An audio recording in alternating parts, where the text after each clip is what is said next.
everyone, welcome back to my channel My Life Next Door. எல்லாரும் எப்படி இருக்கீங்க? So டைட்டிலே பார்த்திருப்பீங்க இந்த வீடியோ எதை பத்தி அப்படினு Q&A செஷன் தான். நீங்க நிறைய क्वेश्चंस கேக்குறீங்க. அதுல காமனான क्वेश्चंस வந்து நான் ஃபில்டர் பண்ணி அதுக்கான ஆன்சர் தான் சொல்லப் போறேன். So நிறைய பேருக்கு இன்னும் என் பேர் கூட இன்னும் தெரியல.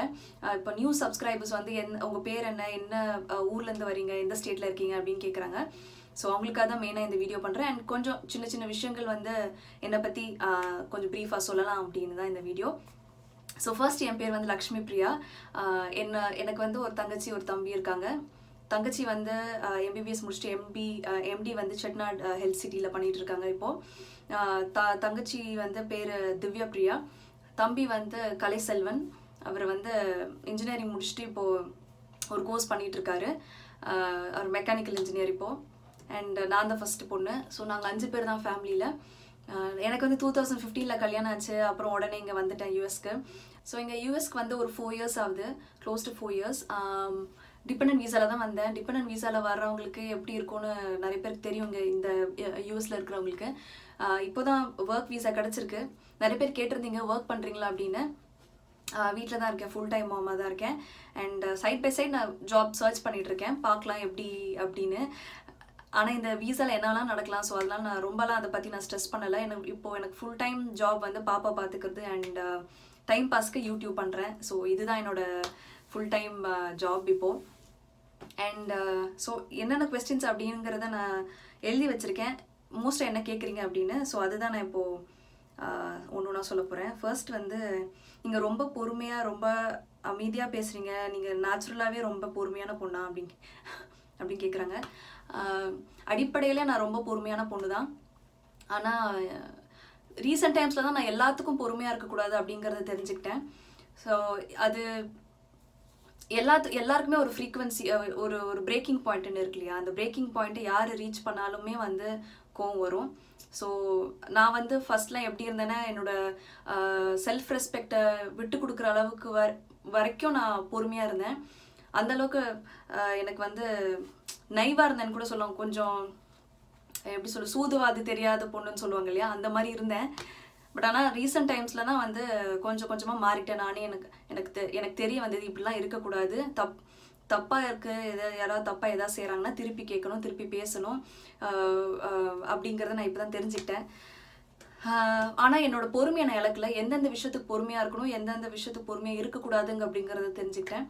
ஸோ யாராக இருந்தாலும் அந்த ஒரு செல்ஃப் ரெஸ்பெக்டை டேமேஜ் பண்ணுற மாதிரி, அது கெடுக்கிற மாதிரி யார் என்ன பேசினாலுமே நம்ம திருப்பி பேசிடணும்.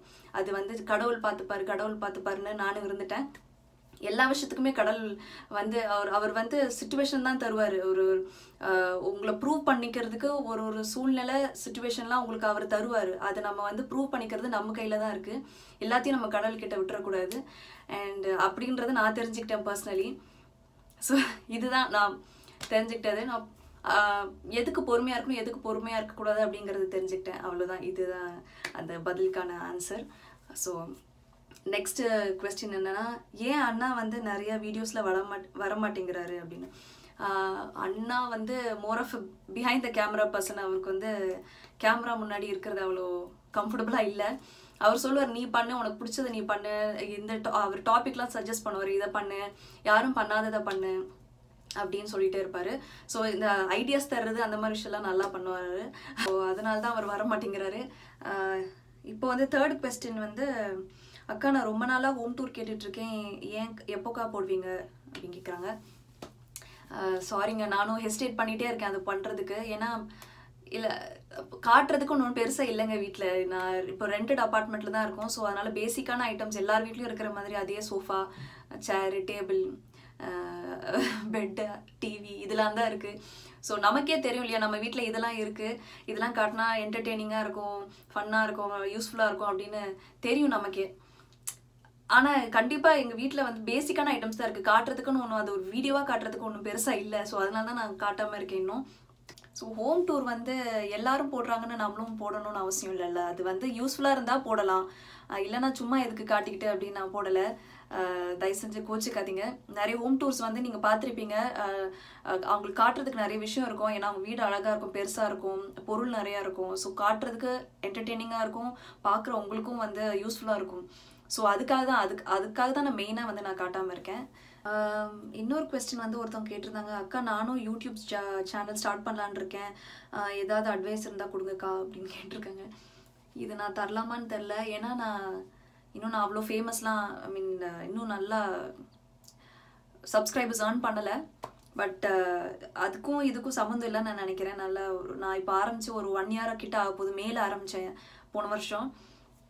ஸோ எக்ஸ்பீரியன்ஸ் இருக்குது, ஒரு வருஷம் எக்ஸ்பீரியன்ஸ் இருக்குது அப்படின்றதுக்காக வேணால் நான் கொஞ்சம் அட்வைஸ் தரலாம்.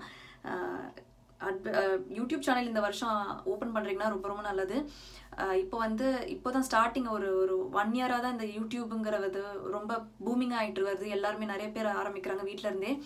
ஒரு ஹவுஸ் ஒய்ஃப்ஸு வீட்டில் டைம் பாஸ்க்கு ஆரம்பிக்கிறாங்க, இல்லைனா அதுவே ஒரு ரெவன்யூவாக ஆரம்பிக்கிறாங்க, இல்லை அவங்க பிஸ்னஸை ப்ரொமோட் பண்ணுறதுக்கு ஆரம்பிக்கிறாங்க. ஸோ இது வந்து ஒரு நல்ல ஒரு ஆப்பர்ச்சுனிட்டி தான் யூடியூபுங்கிறது. பட் ஆனால் ஃபுல் அண்ட் ஃபுல் மணிக்காக நீங்கள் வந்தீங்கன்னா கொஞ்சம் ஏமாந்து தான் போவீங்க. ஏன்னா வந்து நம்மளுக்கு மாத சம்பளம் மாதிரி கிடையாது. இது மாதம் ஆனால் இந்த வேலை பார்த்தோன்னா இவ்வளோ சம்பளம் அப்படின்னு கிடையாது. நீங்கள் எப்படி வீடியோஸ் போடுறீங்க, அதுக்கு எத்தனை வியூஸ் வருது, அது எத்தனை பேர் பார்க்குறாங்க, அதை பொறுத்து தான் உங்களுக்கு வந்து ரெவென்யூ பில்டப் ஆகும். அண்ட் இப்போ நான் ஆரம்பித்து ஒரு வருஷம் ஆக போகுது. பட் இருந்தாலும் எனக்கு வந்து கிட்டத்தட்ட ஒரு க்ளோஸ் டு ஒரு 5,000 கிட்ட இருக்குது. பட் நிறைய பேருக்கு அதை விட ஜாஸ்தியாக இருக்கும், நிறைய பேருக்கு அதை விட கம்மியாக இருக்கும். எனக்கு வந்து இந்த சப்ஸ்கிரைபர்ஸ் கவுண்ட் வந்துட்டு எனக்கு ஒரு பெரிய இஷ்யூவாக தெரியல. ஏன்னா நம்ம எவ்வளோ கற்றுக்குறோம் அப்படிங்கிறத நான் முக்கியமாக வந்து தெரிஞ்சுக்கிறேன். ஏன்னா என்னோட ஃபர்ஸ்ட் வீடியோ நீங்கள் கம்பேர் பண்ணும்போது இப்போ இருக்கிற வீடியோஸ் கம்பேர் பண்ணும்போது கொஞ்சம் டிஃப்ரென்ஸ் தெரியும்னு நினைக்கிறேன். ஃபஸ்ட்டு எனக்கு வால்யூம் எப்படி வீடியோ எடுக்கணும்னு தெரியாது, எங்கே கேமரா ஆங்கிள் எப்படி பொசிஷன் வைக்கணும்னு தெரியாது, எப்படி சின்ன சின்ன விஷயங்கள் வந்துட்டு எனக்கு தெரியாமல் இருந்தது. அப்புறம் போக போக தான் நான் கற்றுக்கிட்டேன். ஸோ பர்சனலி வந்து நீங்கள் கொஞ்சம் நல்லா அவங்களை க்ரூம் பண்ணிக்கிறதுக்கான ஒரு வாய்ப்பு இருக்கும். எப்படி கேமரா முன்னாடி எப்படி ஃபேஸ் பண்ணணும் அப்படிங்கிறத வந்து தெரிஞ்சுப்பீங்க. ஸோ இதெல்லாம் வந்து நான் தெரிஞ்சுக்கிட்டது. அண்ட் முக்கியமான ஒரு விஷயம் வந்து அட்வைஸ் நான் சொல்லணும்னா, மற்றவங்க வீடியோஸோட உங்களை கம்பேர் பண்ணாதீங்க. உங்களை காம்படிஷனாக நீங்கள் மற்றவங்களை வந்துட்டு நீங்கள் காம்படிஷனாக எடுத்துக்காதீங்க. உங்களுக்கான காம்படிஷன் நீங்கள் மட்டும்தான். நேற்று என்ன வீடியோ போட்டேன் அதை கம்பேர் பண்ணும்போது இன்றைக்கி நான் என்ன வீடியோ போடுறேன், எவ்வளோ நல்லா போடுறேன், எவ்வளோ குவாலிட்டியாக போடுறேங்கிறது தான் நீங்கள் வந்து அதை காம்படிஷனாக எடுத்துக்கணுமே தவிர, அவங்க இந்த வீடியோ போடுறாங்க அதே டாப்பிக்கை தான் நானும் போடுறேன், அவங்களுக்கு கிடைச்ச வியூஸ் ஏன் எனக்கு கிடைக்க மாட்டேங்குது அப்படிங்கிற ஒரு தாட் இருக்க வேண்டாம். ஏன்னா அதுவே ஒரு ஸ்ட்ரெஸ் ஆகிடும் உங்களுக்கு. நீங்கள் மற்றவங்கள பார்த்து மற்றவங்களோட வீடியோஸை பார்த்து நீங்கள் செஞ்சீங்கன்னா உங்களோட தனித்துவம் வந்து உங்களுக்கு தெரியாது, உங்களுக்கே தெரியாமல் போயிடும். மற்றவங்கள காப்பி பண்ணி உங்களுக்கே தெரியாமல் போயிடும் நீங்கள் எவ்வளோ பெஸ்ட்டு அப்படிங்கிறது. நீங்கள் எதில் பெஸ்ட்டோ அதில் நீங்கள் வந்து ஆரம்பிக்கலாம். இப்போ மேக்கப் வருது, இல்லைனா ஆர்ட்ஸ் அண்ட் கிராஃப்ட்ஸ் நல்லா பண்ணுறீங்க, இல்லைனா குக்கிங் நல்லா பண்ணுறீங்க, இல்லைனா டெக்னிக்கல் ஸ்கில்ஸ் சப்ஜெக்ட் வைஸ் நீங்கள் ஸ்ட்ராங்காக இருக்கீங்கன்னா அதை நீங்கள் போடலாம். இல்லைனா ஆக்சசரிஸ், இந்த மாதிரி கேமரா, இந்த எலக்ட்ரானிக்ஸ் பொருள்லாம் வந்து ரெவ்யூ பண்ணுறது, மேக்கப் ரெவ்யூ பண்ணுறது, இந்த மாதிரி விஷயங்கள் வந்துட்டு ஆரம்பிக்கலாம். அண்ட் டெய்லி விளாக்ஸ் கூட போடுறாங்க, டெய்லி அவங்க வீட்டில் என்ன பண்ணுறாங்க அப்படிங்கிறத காட்டுற மாதிரி டெய்லி விளாக்ஸ் கூட பார்க்குறதுக்கு நிறைய பேர் இருக்காங்க. ஸோ அந்த மாதிரி நீங்கள் ஆரம்பிக்கலாம். இல்லைனா எவ்வளோ விஷயங்கள் இருக்குது யூடியூப்பில். இதுதான் ஆரம்பிக்கணும், இதுவாக தான் ஆரம்பிக்கக்கூடாது அப்படின்னு எதுவும் இல்லை. எந்த டாப்பிக்கில் நீங்கள் பெஸ்ட்டோ, இல்லை சிங்கிங் கூட நீங்கள் பாடுறீங்கன்னா கூட நீங்கள் ஒரு மைக் வந்து ஒரு மைக் கூட வாங்கணும் தேவையில்லை, நீங்கள் ஒரு ஃபோன்லேயே வந்துட்டு ரெக்கார்ட் பண்ணலாம். ஸோ கேமரா அண்ட் ஹெட்ஃபோன்ஸ் இருந்தாலே போதும். அது வந்து ஈஸியாக நீங்கள் வந்து சிங்கிங் வீடியோஸ்லாம் பண்ணலாம், இல்லை டான்ஸ் பண்ணலாம், என்ன வேணாலும் பண்ணலாம் நீங்கள். ஸோ ஆரம்பிக்கணும்னு நினச்சா நீங்கள் அதில் பெஸ்ட்டை கொடுங்க. மற்றவங்களோட கம்பேர் பண்ணாமல் நீங்கள் உங்கள் பெஸ்ட்டை கொடுத்துக்கிட்டே இருங்க. சப்ஸ்கிரைபர்ஸ் வந்து கவலைப்படாதீங்க, எவ்வளோ வாட்ச் டைம் வருது கவலைப்படாதீங்க. நேற்றை விட இன்றைக்கி நான் எவ்வளோ பெட்டராக பண்ணியிருக்கேன். பாசிட்டிவ் கமெண்ட்ஸ், அதாவது நெகட்டிவ் கமெண்ட்ஸு டிஸ்லைக்ஸை விட பாசிட்டிவ் கமெண்ட்ஸ் அண்ட் லைக்ஸ் நிறையா வருதாங்கிறது மட்டும் பாருங்கள். அதுதான் உங்களோட மோட்டிவேஷன். எனக்கு அதுதான் மோட்டிவேஷனாக இருந்தது. ஏன்னா at the end of the day உங்களுக்கு வந்து நிறைய லவ், ரெஸ்பெக்ட் அண்ட் சப்போர்ட் தான் உங்களுக்கு தேவை. அதுதான் உங்களுக்கு வந்து இன்னும் நிறைய உற்சாகப்படுத்தும் நிறைய பண்ணுறதுக்கு. ஸோ இதுதான் என்னோட பெஸ்ட் அட்வைஸ் நான் தருவேன் யூடியூப் சேனல் ஆரம்பிக்கிறீங்கன்னா. ரெண்டாவது விஷயம் நான் வந்து சொல்லணும் அப்படின்னா, தம்ப்நெயில்ஸ் வந்து ஜென்யூனாக போடுங்க. ஏன்னா நான் நிறைய சேனல்ஸ் பார்க்குறேன் இப்போது ரீசெண்ட் டைம்ஸில் தான், முன்னாடிலாம் கிடையாது. இப்போ நிறைய ஃபேக்கான கண்டென்ட்ஸ்லாம் வருது. அதாவது தம்ப்நெயில் ஒன்று சொல்லுவோம், தம்ப்நெயில் வந்து ஒரு டைட்டிலில் இருக்கும், உள்ள கண்டென்ட்டில் போய் பார்த்தோம்னா வேறு மாதிரி இருக்கும். அது ஏன் அப்படி பண்ணுறாங்கன்னு தெரியல. அது வாட்ச் டைமுக்காக தான் பண்ணுறாங்க, வியூஸ்க்காக தான் பண்ணுறாங்க. வியூஸ் வரும் அந்த பர்டிகுலர் வீடியோவுக்கு, பட் ஆனால் லாங் ஸ்டாண்டிங்காக அந்த சேனல் வந்து சர்வைவ் பண்ணாது. சீக்கிரம் வந்து நிறையா சப்ஸ்கிரைபர்ஸ் கம்மியாகிடுவாங்க, அந்த நம்பிக்கை போயிடும் அந்த சேனல் மேலேயே. ஸோ அந்த மாதிரி விஷயங்கள்லாம் பண்ணாதீங்க. தம்ப்நெயிலுங்கிறது வந்து ஒரு உங்கள் வீடியோக்கான ஒரு மெயினான ஒரு இம்பார்ட்டண்ட்டான ஃபீச்சர். அது வந்துட்டு நல்ல ப்ரெசன்டபிளாக ஜென்யூனாக கொடுங்க. அது ஃபேக்காக வியூஸ்க்காக நீங்கள் வந்து அப்படி பண்ணிங்கன்னா சப்ஸ்கிரைப் பண்ணியிருந்தவங்க கூட அன்சப்ஸ்கிரைப் பண்ணியிருக்கான வாய்ப்பு இருக்குது நிறையா. ஸோ இந்த ஒரு விஷயம் வந்து பண்ணிடாதீங்க தெரியாதனமாக கூட. ஸோ நெக்ஸ்ட் கொஸ்டின் வந்து where are you in the US and what is your experience in the US so far? Experience இந்த US so far வந்துட்டு நான் இன்னொரு தனி வீடியோவை நான் போடுறேன். ஏன்னா அதில் கொஞ்சம் எக்ஸ்பீரியன்ஸஸ் இருக்குது ஷேர் பண்ணுறதுக்கு. இதோட சேர்த்து சொன்னால் நிறையா ஆகிடும், இந்த வீடியோ பெருசாகிடும். ஸோ அதை ஒரு தனி வீடியோவாக போடுறேன். சொன்ன மாதிரி நாங்கள் வந்து மிஷிகன் ஸ்டேட்டில் இருக்கோங்க. ஒஹாயோலேருந்து இங்கே வந்து ஒரு 1 year ஆகுது. இப்போதைக்கு நல்லா போயிட்டுருக்கு. அந்த எக்ஸ்பீரியன்ஸஸ்லாம் வந்து நான் இன்னொரு வீடியோவில் கண்டிப்பாக ஷேர் பண்ணுறேன். நிறைய இருக்குது சொல்கிறதுக்கு. Next question, what was your ambition? Okay, என்னோட ஆம்பிஷன் ஃப்ராங்காக சொன்னோன்னா காலேஜ் பண்ணுற வரைக்கும் எனக்கு வந்து மியூசிக்கல் காலேஜில் சேரணும்னு ஆசை. ஒரு சிங்கிங் ட்ராக்ல போகணும் அப்படின்னு ரொம்ப ஆசையாக இருந்தது. நான் உங்களுக்கு தெரியும் எனக்கு சிங்கிங் எவ்வளோ பிடிக்கும்னு. அதுக்கப்புறம் அப்பா வந்து நீ சிங்கிங் பண்ணலாம், நீ வந்து அதில் ஒரு கெரியராக நீ பண்ணாமல் சைடில் பண்ணு, ஃபஸ்ட்டு நீ இன்ஜினியரிங் பண்ணு. ஸோ நான் படிக்கிற டைமில் 2010 தான் ஸ்டார்ட் பண்ணேன். 2010 ரொம்ப இன்ஜினியரிங்னாலே ரொம்ப நல்ல ஒரு கெரியர்னு இருந்துச்சு. அப்போ அந்த டைமில் ரொம்ப நல்லா இருந்துச்சு இன்ஜினியரிங்லாம். ஸோ அதனால் நான் பிஇ எடுத்தேன். அதுக்கப்புறம் முடிச்சதுக்கப்புறம் எனக்கு வந்து வேலை பார்க்கணும்னு தோணல. எனக்கு பிஸ்னஸ் பண்ணணும், ஏதாவது பண்ணணும், சொந்தமாக ஏதாவது பண்ணணும் அப்படின்னு ஆசை இருந்தது. வந்து யோசிக்கிறதுக்குள்ளே ட்ரை பண்ணுறதுக்குள்ளே வந்து 1 வருஷம் ஓடிடுச்சு. அப்புறம் உடனே கல்யாணம் ஆகிடுச்சு. அதுக்கப்புறம் இங்கே வந்துட்டேன். ஸோ டக்குன்னு எல்லாம் வந்து டைம் ஆயிடுச்சு பண்ணுறதுக்குள்ளே. ஸோ இனிமேல் தான் ஏதாவது பண்ணணும். இப்போது ஒர்க் வீசா இருக்குது. பட் இருந்தாலும் பண்ணுறதுக்கு ஏதாவது இருக்கான்னு நான் ட்ரை பண்ணிகிட்ருக்கேன், பார்க்கலாம். அடுத்து வந்து what 3 things you love and hate in a person? இது ஒரு நல்ல கொஸ்டின். 3 விஷயம் நான் வந்து எனக்கு ஒரு பர்சன்ட்டை பிடிக்குது, ஒரு 3 விஷயம் பிடிக்காது அப்படிங்கிறது கேட்குறாங்க. 3 விஷயம் ஒரு பர்சன்ட்டை பிடிக்குது அப்படின்னா, எவ்வளோ உயரத்துக்கு போனாலும் தன்னடக்கத்தோடு இருக்காங்க இல்லையா, அவங்கள எனக்கு ரொம்ப பிடிக்கும்.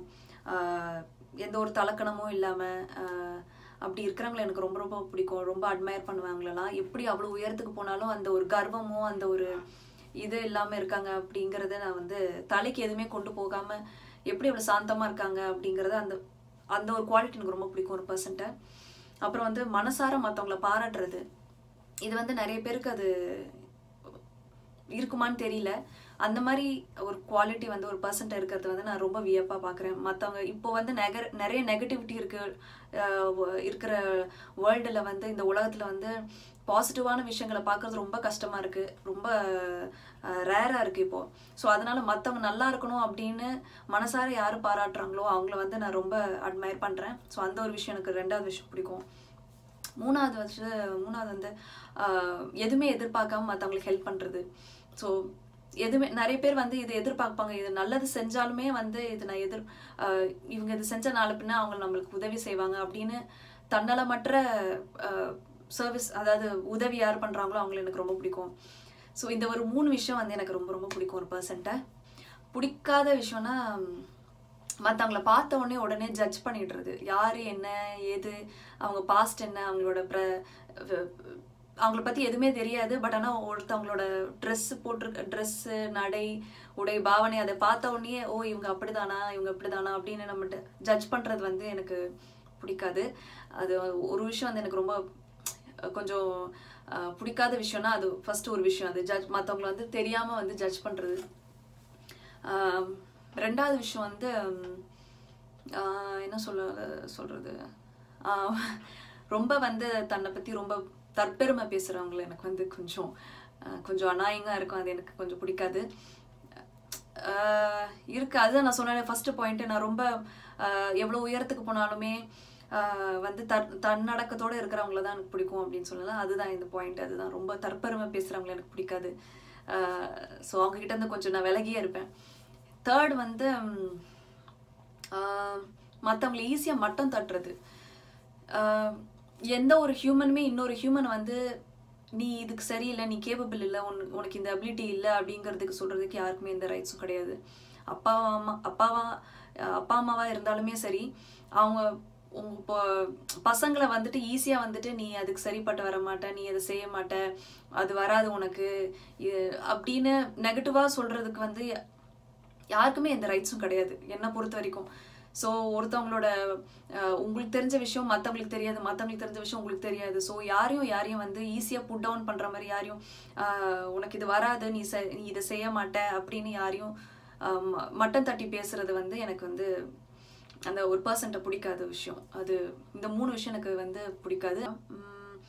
அக்கா உங்கள் ஸ்ட்ரென்த் அண்ட் வீக்னஸ் என்ன, அது கொஞ்சம் ஷேர் பண்ணுங்க ப்ளீஸ் அப்படின்னு கேட்டிருக்காங்க.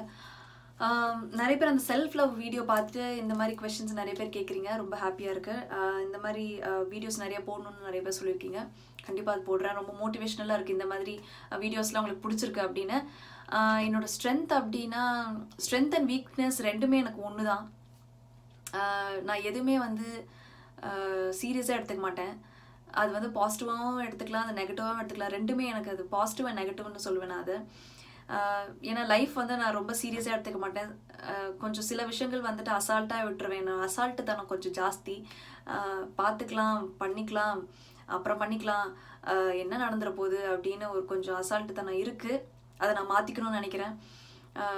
கொஞ்சம் கொஞ்சமாக அந்த பொறுப்பு வந்துக்கிட்டு இருக்கு. கொஞ்சம் விளாட்டுத்தனம்னு சொல்ல முடியாது, இது விளாட்டுத்தனமாக இருக்க மாட்டேன்.